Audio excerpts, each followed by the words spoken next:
नमस्कार। गीता यस में आपका स्वागत है। समय बर्बाद न करते हुए सीधे टॉपिक पे। आज क्लास 47वीं है और आज हमें पढ़ना है सिंपैथी क्या होती है, इम्पैथी क्या होती है। ठीक है, सिंपैथी इम्पैथी चलते चलते बता देंगे क्योंकि सिंपैथी और इम्पैथी के बारे में पहले बात हो चुकी है। तो समझते हैं सिंपैथी यानी सहानुभूति क्या है। पहला, इसका मतलब है कि दूसरों के दुख और तकलीफ को देखकर दया या सहानुभूति महसूस करना। ठीक है, दया महसूस करना। लेकिन ये दर्द जो होता है, जो ये दुख तकलीफ हम महसूस करते हैं, वो खुद महसूस नहीं करते हैं। ठीक है, ऊपर ऊपर से रहता है। खुद महसूस ना करने पाने का मतलब ये है कि हम गहराई से महसूस नहीं करते इस चीज़ को। किसी को दुख है, तकलीफ है, हमने ऊपर से देख लिया कि हाँ यार बहुत दया आ गई, थोड़ी ऊपर से हमने कुछ पैसे वैसे दे दिए किसी को। ठीक है, तो हम उनको दुख और तकलीफ को गहराई से महसूस नहीं करते, ऊपर ऊपर से देख के देखा और चलते चलते उसकी मदद कर दी। जैसे एक भिखारी रास्ते पे चलता है, बहुत दयनीय स्थिति में रहता है, आप देखते हैं तो आपको लगता है यार कितना गरीब है। ठीक है, लेकिन आप गहराई से उसकी तकलीफ महसूस नहीं कर पा रहे हैं। लेकिन तो फिर आप जेब से कुछ पैसा निकालते हैं, 10-20 रुपए, और उसको दिया, फिर आगे बढ़ गए। ठीक है, ये होती है सिंपैथी यानी सहानुभूति होती है कि हाँ चलो ठीक है तुम्हारे साथ हैं हम, लेकिन उतनी गहराई से महसूस नहीं होती। अब एक है इम्पैथी यानी समानुभूति। इसमें क्या होता है, इसमें जो होता है दूसरों की दर्द भावनाओं को जो है हम खुद महसूस करते हैं, अनुभव भी करते हैं। ठीक है, इस तरीके से गहराई से हम इसको महसूस करते हैं। एग्जाम्पल के लिए मान लीजिए आपका दोस्त है। ठीक है, आपके घर में कभी किसी का देहांत हुआ था, आपको इस बात का आपके दिमाग में एक जगह खाका बना हुआ है। ठीक, अब आपके दोस्त के घर में किसी की डेथ हुई है। अब आप जाते हैं उसके यहाँ, आप अपने दोस्त को देखते हैं तो आप उसके दर्द को महसूस करते हैं कि किसी के घर के सदस्य अगर गुजर जाए तो कैसा महसूस होता है। आप उसको गहराई से महसूस कर पा रहे हैं क्योंकि उसके साथ भी हुआ है वो चीज़। ठीक है, तो इसको क्या कहते हैं, इसको कहते हैं इम्पैथी यानी समानुभूति। जो वो दर्द महसूस कर रहा है उसका दोस्त, वो दर्द अंदर से गहराई से ये एक दूसरा दोस्त भी महसूस कर रहा है जो उसके घर पे गया हुआ है। ठीक है, ये होती है इम्पैथी। अब हमको पढ़ना है कॉग्निटिव इम्पैथी और इमोटिव इम्पैथी। कॉग्निटिव इम्पैथी क्या होती है? कॉग्निटिव इम्पैथी ये होती है कि इसका मतलब ये होता है कि हम किसी की भावना को दिमाग से समझने की कोशिश करते हैं। ठीक है, दिल नहीं लगाते, भावनाओं का अपने अंदर से कहते हैं ना कि भावनाओं का जुड़ाव नहीं होता है। अगर कोई दुखी है फिर उसकी भावना को हम दिमाग से समझने की कोशिश करते हैं केवल। ठीक है, इतना ही होता है। मान लीजिए कोई परेशानी में है तो हम उसकी परेशानी को समझने की कोशिश करते हैं कि वो क्यों परेशान है वो। ठीक है, उसको दिल पे कोई इफेक्ट नहीं पड़ता, ज़्यादा प्रभाव नहीं पड़ता आपके ऊपर। यही होता है कॉग्निटिव इम्पैथी। दूसरा है इमोटिव इम्पैथी यानी दिल से महसूस करना। इसका मतलब ये होता है कि किसी की भावना को दिल से महसूस करते हैं। मतलब किसी को चोट लगी है, एग्जाम्पल के लिए मान लीजिए आपकी प्रेमिका है। ठीक है, वो उसका जो है देहांत हो गया। ठीक, तो आप अंदर से बहुत ज़्यादा दुख होता है आपको। या मान लीजिए प्रेमी आप उल्ट रिवर्स कर लीजिए, जो प्रेमिका जिंदा है और प्रेमी मर गया है, तो जो यहाँ पे जो जिस तरीके की भावनाएं हैं वो इम्पैथी है, वो बिल्कुल इमोटिव है, भावनाओं के स्तर पे जुड़ी हुई है। ठीक है, इसे कहते हैं इमोटिव इम्पैथी यानी दिल से महसूस कर रहे हैं कि दुख तो है बहुत ज़्यादा। अब सिंपैथी और इम्पैथी का एनालिटिकल पार्ट क्या है? कहने का मतलब ये है कि सिंपैथी और इम्पैथी होने से होता क्या है। देखिए, भावनात्मक गहराई से जुड़ाव होता है। अगर सिंपैथी है तो भावनात्मक जो गहराई है, जो जुड़ाव है, वो सतही होगी। लेकिन अगर इम्पैथी होती है तो जो है उस दर्द का अनुभव आप खुद महसूस करते हैं। ठीक है, कहने का मतलब ये है कि इम्पैथी से गहरा जुड़ाव होता है, सिंपैथी से सतही जुड़ाव रहता है और अंडरस्टैंडिंग बढ़ती है। सिंपैथी जो है एक प्रतिक्रियात्मक भावना है। ठीक है, नहीं आपने किसी को चोट लगी, आपने प्रतिक्रिया दी केवल, ओह मुझे दुख है। लेकिन इम्पैथी में आप गहराई से जुड़ते हैं, भावनाओं से जुड़ते हैं, उससे बोलते हैं कि कोई बात नहीं हम ठीक करेंगे, उसको पानी पिलाते हैं, उसको महसूस करते हैं कि हाँ उसको भी दर्द हो रहा है बहुत ज़्यादा, किसी को चोट चपेट लग गई। एक तो है ऊपर से आपने सांत्वना दी, आगे बढ़ गए। लेकिन एक होता है कि आपने रुका, उसका इलाज करवाया, उसको पूरी तरीके से सांत्वना दी। ठीक है, आप महसूस कर रहे हैं, उसको कहते हैं इम्पैथी। इसका रिश्तों पर प्रभाव भी पड़ता है सिंपैथी से जो संबंध जो है औपचारिक रहते हैं, लेकिन इम्पैथी से गहराई से जुड़ाव होता है। समाज में और नेतृत्व में भूमिका, role in society and leadership. केवल सिंपैथी से समाधान अस्थायी होता है, लेकिन जब इम्पैथी होता है तो नेता या समाज वास्तव में समस्याओं को समझकर स्थायी समाधान निकालने की कोशिश करते हैं। और एक व्यवहारिक उपयोग भी होता है, प्रैक्टिकल एप्लीकेशन भी होता है। जैसे हेल्थ केयर में डॉक्टर के लिए इम्पैथी ज़रूरी होती है, क्योंकि वो मरीजों की ज़रूरत को समझ सके, उसको बेहतर इलाज दे सके, तो इसलिए इम्पैथी होना ज़रूरी है। और सिंपैथी तो मात्र सांत्वना देना है, ठीक है। तो सिंपैथी और इम्पैथी में अगर तुलना किया जाए तो सिंपैथी ये है कि मान लीजिए बाढ़ पीड़ितों को सिर्फ पैसा भेज देना, ये सिंपैथी है। लेकिन इम्पैथी ये है कि बाढ़ पीड़ितों के साथ रहकर उनके दुख और ज़रूरतों को समझना, जिससे उनकी मदद सही दिशा में हो सके, ये होती है इम्पैथी, ठीक है। अब हमें ये समझना है कि इमोशनल इंटेलिजेंस के फ़ायदे क्या होते हैं, ठीक है। इमोशनल इंटेलिजेंस के बहुत सारे फ़ायदे हैं, जैसे खुद पे सेल्फ कंट्रोल बढ़ाना, इससे पीस ऑफ माइंड होता है, रिश्ते बेहतर होते हैं इससे। अगर आपका इमोशनली आप इंटेलिजेंट है तो आप रिश्तों को संभालने में बेहतर होंगे, ठीक है, लड़ाई झगड़े नहीं होंगे। बेहतर डिसीजन मेकिंग होगा, आप डिसीजन मेकिंग आपका बेहतर होगा। मान लीजिए आपको गुस्सा आ रहा है, नौकरी छोड़ने का मन कर रहा है, लेकिन आप अगर इमोशनली इंटेलिजेंट है तो आप रुकेंगे, सोचेंगे कि पहले मैं कहीं नौकरी और ढूंढ लेता हूँ, फिर इस नौकरी को छोड़ता हूँ। ये होता है एक इमोशनल इंटेलिजेंट व्यक्ति की कहते हैं कि तैयारी। और लीडरशिप क्वालिटी बढ़ती है। अगर कोई लीडर इस तरीके का है जिसका EQ यानी इमोशनल क्वेश्चन बहुत हाई है, तो वो जो है लोगों से जुड़ के काम करने की कोशिश करेगा, ठीक है, लोगों की तकलीफ समझेगा, तो एक बेहतर नेता बनेगा। जैसे मान लीजिए कि कोई खेत है, वहाँ का कोई प्रधान है, अब खेत में बहुत सारे मजदूर काम करें और प्रधान वहाँ से गुजरते हुए पूछ ले कि अरे भाई आप लोग ठीक तो हैं, थोड़ा दाना पानी कर लीजिए आराम से, ठीक है, इस तरीके का भावनात्मक बात बोले, तो उनको भी अच्छा लगेगा कि हाँ प्रधान जी हमारे ऊपर ध्यान दे रहे हैं, और खाना पीना दे भी, ऐसा नहीं कि केवल पूछ के चला जाए, ठीक है। तो लीडरशिप क्वालिटी बढ़ती है अगर इमोशनली EQ ज़्यादा हो, हाई हो किसी में। मेंटल हेल्थ में सुधार होता है, अगर EQ हाई है तो तनाव जैसे स्ट्रेस हो गया, डिप्रेशन हो गया, ऐसी समस्या को कम कर देगा, ठीक है। मान लीजिए कोई लड़की है नीलम, उसको कोई ताना मारता है, तो नीलम ये समझने की कोशिश करेगी कि हाँ जो ताना मार रहा है उसका मूड खराब है, इसलिए उसकी कोई गलती नहीं है, जाने दो। तो इससे क्या होगा, आपको तनाव नहीं होगा, स्ट्रेस नहीं होगा। अब हम ये पढ़ते हैं कि सिविल सर्विसेज में इमोशनल इंटेलिजेंस यानी EQ के क्या फ़ायदे हैं। पहला तो यही है कि स्ट्रेस हैंडल करना है, क्योंकि एक सिविल सर्वेंट जब बनता है तो उसके पास ऊपर जनता का प्रेशर, राजनेताओं का दबाव और कानून का करवाना और करना एक बड़ी चुनौती होती है, ठीक है। तो जिस अधिकारी का EQ काफ़ी हाई होगा, वो भावनाओं में काबू रखकर सोच समझ के डिसीजन लेगा, ठीक है। तो इससे क्या होगा, बेहतर प्रशासन चलाने में उसकी भूमिका ज़बरदस्त रहेगी। दूसरा ये कि लोक सेवा यानी इम्पैथी फॉर द पब्लिक, लोक सेवा में संवेदनशीलता जरूरी है। तो जो हाई EQ वाला ऑफिसर होगा वो जनता की पहले तो तकलीफ समझेगा, और जब कोई नीति लागू करना होगा तो पहले उस नीति पॉलिसी का पूरी तरीके से एनालाइज करेगा कि कोई गलत इम्पैक्ट तो नहीं पड़ रहा उन पर, ठीक है। तो जो हाई EQ वाले होते हैं, इस तरीके का ऑफिसर काफ़ी बेहतर काम करते हैं, और ऐसे है भी।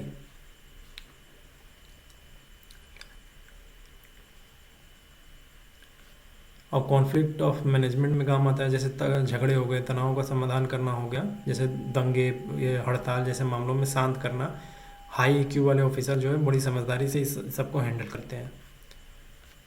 तो EQ होने का यानी इमोशनल क्वोशेंट यानी इमोशनल इंटेलिजेंस हाई होने से कोई ऑफिसर, कोई संस्था बेहतर तरीके से काम कर पाती है। कई बार ये ऐसा होता है कि हमें छोटी छोटी बातों को ध्यान नहीं देना होता, उसको थोड़े से टाल देना होता है, लेकिन कुछ लोग होते हैं उसका राई का पहाड़ बनाने में मौका ढूंढते रहते हैं और राई का पहाड़ बना भी देते हैं छोटी सी बात को। तो उन्हें सब चीज़ों को टालना, हटा देना, ठीक है, यही होता है एक इमोशनल इंटेलिजेंट व्यक्ति की निशानी की। कब कौन सी ज़रूरत ज़्यादा है उस पर ध्यान देना। टीम वर्क और लीडरशिप बढ़ती है, अधिकारी को अपने अधीनस्थों से काम लेना होता है। तो जो हाई EQ वाला अधिकारी होगा वो डराने के बजाय उन लोगों को मोटिवेट करेगा कि यार ठीक से काम करो। जैसे कलेक्टर साहब रोज़ सुबह अपने सबसे पहले खुद गंदगी हटवाने जाते हैं, तो स्टाफ उनसे प्रेरित होकर दिल से काम भी करते हैं सब।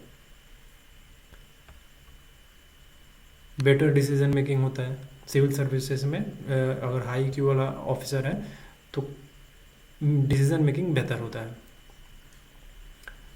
एक एग्जांपल ये है कि एक स्लम एरिया था, जिसमें इस स्लम एरिया में उन लोगों से जाकर कोऑर्डिनेट करना था कि SDM को। तो SDM पहुंचता है वहाँ पे, उन लोग को बहुत ही अच्छे तरीके से कन्विंस करता है, जिसका EQ उनका बहुत ज़्यादा था।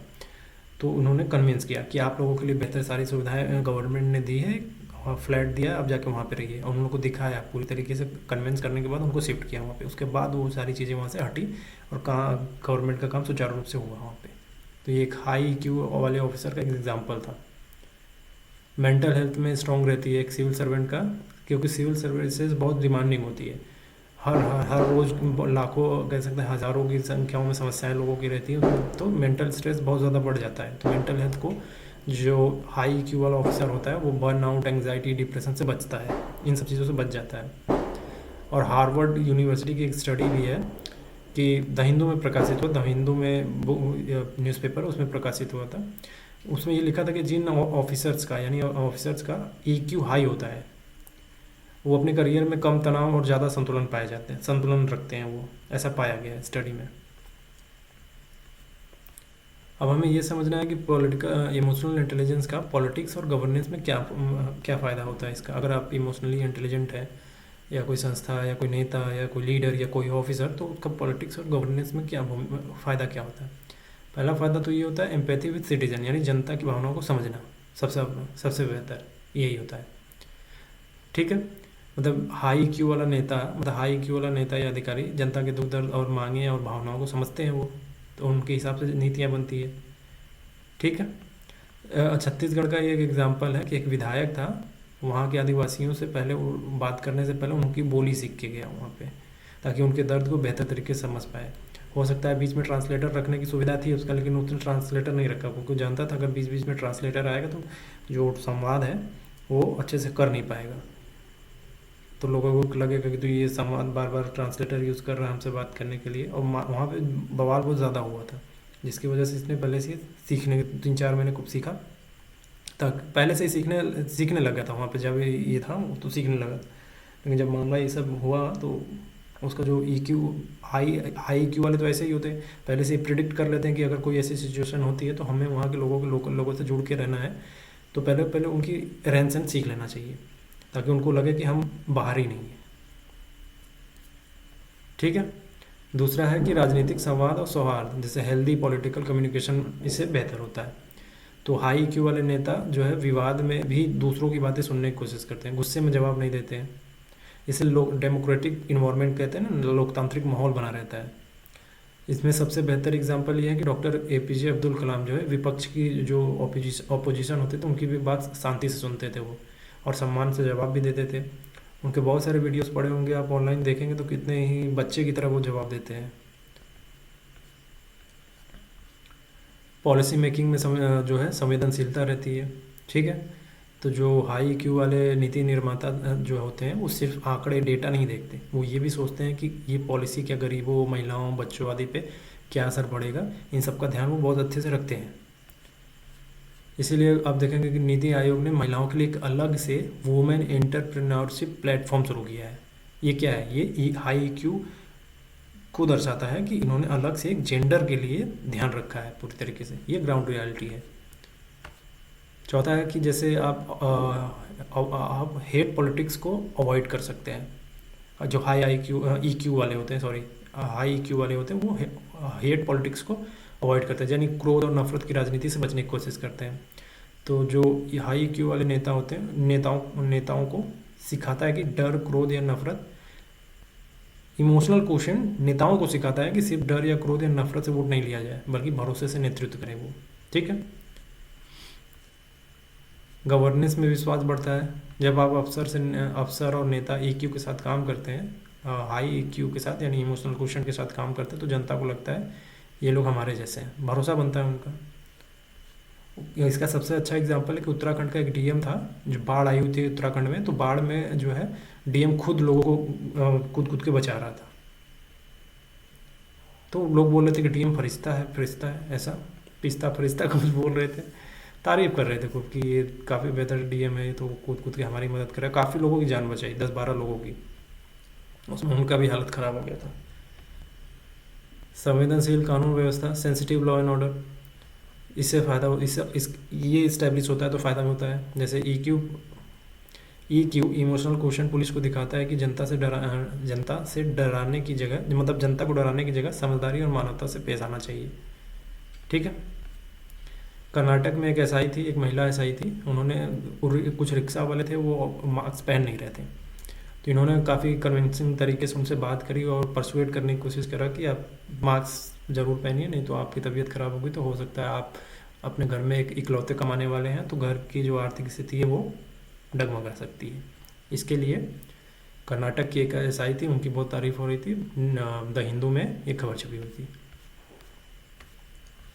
अब हमें ये समझना है कि इमोशनल इंटेलिजेंस का सोशल रिलेशन यानी सामाजिक संबंधों में क्या क्या फ़ायदे होते हैं। अगर इमोशनल इंटेलिजेंट कोई है तो उसका सोशल रिलेशन में क्या हमको फ़ायदा मिल सकता है। पहला तो ये कि समाज से हमारा बेटर कम्युनिकेशन होगा, ठीक है।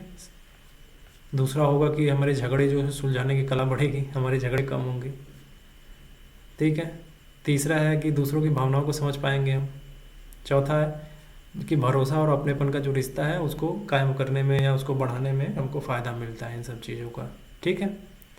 जैसे मान लीजिए कि एग्जांपल है, एक आईएएस ऑफिसर थे, रोज़ शिकायत करता आते थे कंप्लेन लेके, तो बहुत सारे झल्लाए हुए लोग रहते थे, परेशान होते, तो एक आईएएस ऑफिसर जो उनको पानी पिलाता है, कहता है बैठिए शांत रहिए, आप अपनी बात को थोड़ा ठंडे दिमाग से बताइए क्या हुआ है, हम देखते हैं। ये भरोसा दिलाते हैं उनको, ठीक है। तो लोगों को भरोसा होता है कि चलो यार कुछ तो लोग तो हैं जो ढंग के हैं, ठीक है। तो एक बॉन्डिंग बनती है जनता से। और इमोशनल सपोर्ट होता है, दूसरों का सहारा बनने में जो फ़ायदा मिलता है इसका, ठीक है। सोशल हार्मोनी बढ़ती है यानी समाज में शांति और मेलजोल बढ़ता है। ईक्यू जो है समाज को पोलराइज नहीं करता है, पोलराइज नहीं होने देता है, ठीक है, एक ध्रुवी नहीं होने देता है, बल्कि जोड़ता है, जाति धर्म और विभिन्न वर्गों को एक साथ लाता है। जब आप सहिष्णु होंगे तो आप जाहिर सी बात है आप सबसे मिलने की कोशिश करेंगे, किसी को निगलेक्ट नहीं करेंगे। अब हमें ये समझना है कि इमोशनल इंटेलिजेंस का इकोनॉमिक बेनिफिट क्या है, ठीक है। जैसे हमारे वर्क प्लेस पे प्रोडक्टिविटी बढ़ जाती है। अगर आप जो व्यक्ति, अगर वहाँ का बॉस, वहाँ के एम्प्लॉय हाई क्यू वाले हैं तो जाहिर सी बात है उनमें टीम वर्क होगा, ठीक है, एक दूसरे के इमोशंस की कदर करेंगे, इज्जत करेंगे, तो प्रोडक्टिविटी बढ़ती है इससे। इंडियन एक्सप्रेस में 2021 की एक खबर थी कि एक आईटी कंपनी ने ईक्यू ट्रेनिंग दी अपने एम्प्लॉयज़ को, ठीक है, और उनकी प्रोडक्टिविटी देखी गई कि 25% बढ़ गई थी। दूसरा है कि बेटर फाइनेंशियल डिसीजन होते हैं, विवेकपूर्ण आर्थिक निर्णय लेते हैं, ठीक है। उद्यमिता में सफलता मिलती है और नौकरी में टिकाव और तरक्की, जॉब रिटेंशन और ग्रोथ मिलता है इससे। विपरीत परिस्थितियों में आर्थिक मजबूती रहती है। जैसे कोविड-19 के दौरान जिन छोटे व्यापारियों ने ईक्यू से कस्टमर इंगेजमेंट किया वो होम डिलीवरी शुरू की, उन्होंने व्यापार बचा लिया था, ठीक है। पेंडेमिक के बाद कई महिलाओं ने सेल्फ हेल्प ग्रुप्स ने ईक्यू का इस्तेमाल कर इमोशनल कनेक्शन बनाकर ऑनलाइन बिक्री शुरू की थी। उस वक्त भी ईक्यू, हाई ईक्यू वालों का ये दिखा कि ईक्यू होने से बिजनेस कैसे बच सकता है। छठा है कि ईक्यू से सामाजिक आर्थिक समानता की ओर कदम बढ़ता है, यानी ईक्यू आधारित नीतियां अगर गरीबों वंचितों महिलाओं के दर्द को समझकर बनाई जाती है, जिससे आर्थिक न्याय बढ़ता है। इंडियन एक्सप्रेस में 2022 की न्यूज़ थी कि उज्ज्वला योजना में महिलाओं के इमोशनल और हेल्थ पेन को समझकर गैस सिलेंडर दिए गए। ये ईक्यू आधारित नीति थी।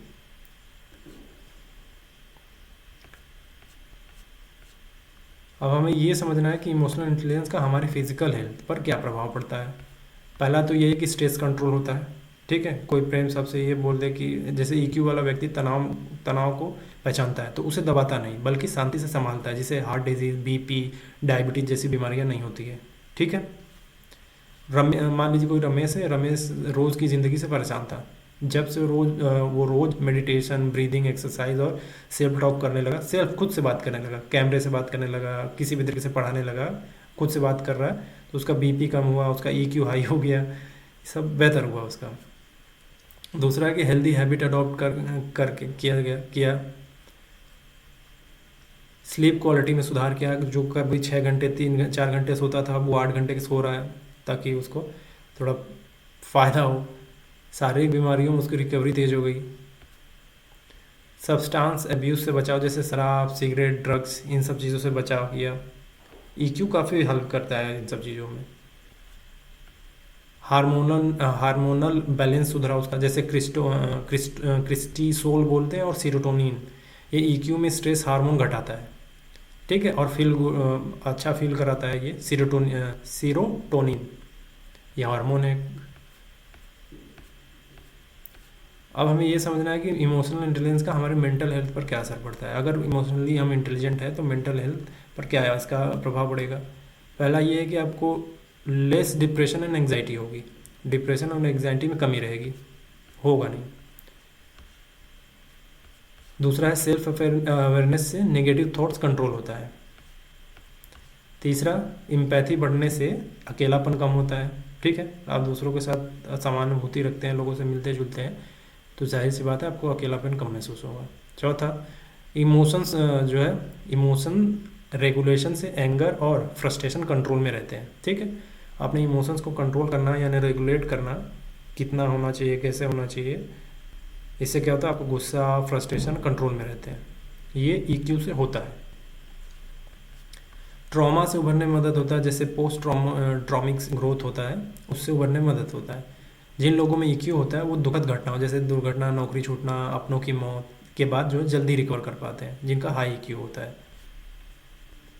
यूनिसेफ की एक रिपोर्ट है, यूनिसेफ मेंटल हेल्थ रिपोर्ट 2021 में आई थी। उन्होंने कॉन्फ्लिक्ट जोन में ईक्यू ट्रेनिंग से बच्चों की पोस्ट ट्रॉमिक स्ट्रेस डिसऑर्डर सिम्टम्स को 50% कम होते हुए देखा था, ठीक है, ये रिपोर्ट में मेंशन है।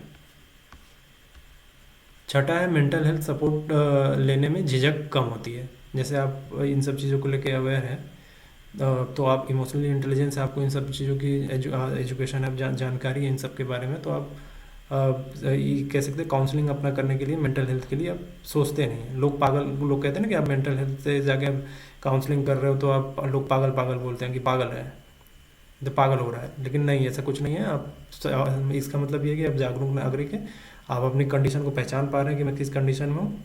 अगर आत्म मूल्यांकन करने की आपकी क्षमता ज़बरदस्त है, आपकी ईक्यू ज़बरदस्त है, आप इसलिए जा रहे हैं काउंसलिंग के लिए, ठीक है। तो आज के लिए इतना है कि इमोशनल इंटेलिजेंस और मेंटल हेल्थ पर क्या प्रभाव पड़ता है, ये हो गया आज का। हम आज के लिए इतना ही। Thanks for watching Geeta IAS. PDF और लिंक, पीडीएफ और नंबर आपको सब कुछ मिल जाएगा डिस्क्रिप्शन में।